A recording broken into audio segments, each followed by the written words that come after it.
Fat shaming is not only wrong, but it's completely unconstructive, and I'm going to tell you why. A lot of you guys might have seen a woman called Nicole Arbour basically shaming fat people for being the way they are. Now, it might be useful if you could actually name me one person who's lost weight or made a drastic change around because people are completely hounding them for being the way they are. It never occurs that way. 90% of our clients are women trying to lose weight. And if I were to basically shame them for being the way they are, we'd see zero progress. However, if we get them to look at their body in a far more positive light and look at, rather than hating the way they look, but actually look at trying to get them to see their body in a more positive light and seeing how their body might even be more positive in their perception if they were to try and lose weight, get fitter, tone up, whatever you like, then that would be far more constructive. The second reason why it's just ridiculous to fat shame is because I think people overestimate how intelligent human beings are. We, a lot of the time, will follow a herd and we're completely dictated by our environment.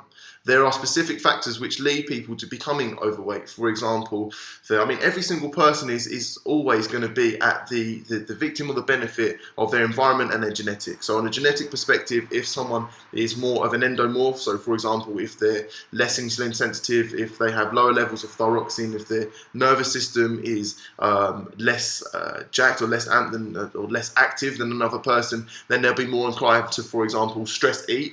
So eat when they're stressed, not want to exercise when they're stressed. So that's a genetic factor which might predispose to obesity. But even still, if when you go to the supermarket, the fact that the sweet aisle is always at the centre where you're more likely to procrastinate, the fact that you see Nicole Scherzinger eating a chocolate mousse on Facebook, like that's the way that she stays in shape, the fact that you can within 2 minutes go to the corner shop and pick up sweets for about 50p per 200 calories and consume about 400 calories, which is more than enough to put on weight within the space of 10 minutes. These are all environmental factors. The fact that your mum used to have a sweet cupboard where she'd go into if you were feeling upset, it all reinforces terrible habits which will lead you to be living a more inactive, unhealthy and sugar-rich lifestyle.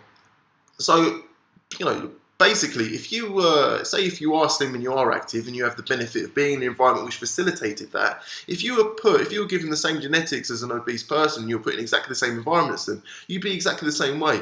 So there's no point in fat shaming and looking at these individuals and saying, right, you're that way because it's your fault. It's about a greater responsibility from society to look at how we can improve the environment that we live in to help to facilitate a healthier lifestyle. And that means if you are in the health and fitness industry, then gifting people with knowledge. It means that if you do work for the government, then try and do more to increase activity in kids. It means if you are in a higher level of politics, it's about taxing sugar. It's about putting people in an environment which facilitates a healthy lifestyle, not blaming them for being the way they are, because it just simply never works.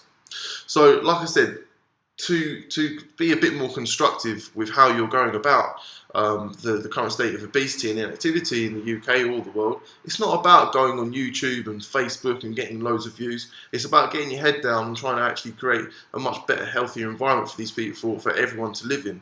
But I'd be really interested to see your comments below.